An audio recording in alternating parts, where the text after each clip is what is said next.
What's the meaning of baggage?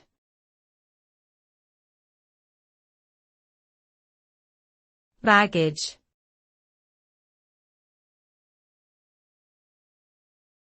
Baggage.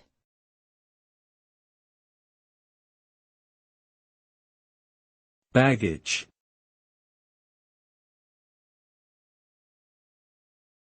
Baggage.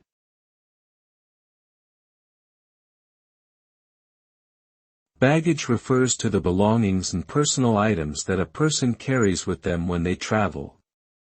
It can include luggage, suitcases, backpacks, and other containers used to transport personal items.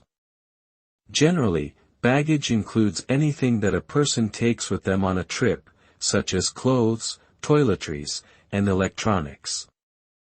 Baggage is an essential aspect of travel and can be divided into different types, such as carry-on or checked luggage, depending on the mode of transportation and the rules set by airlines or other travel providers. Properly managing and packing baggage plays a critical role in ensuring a comfortable and stress-free journey.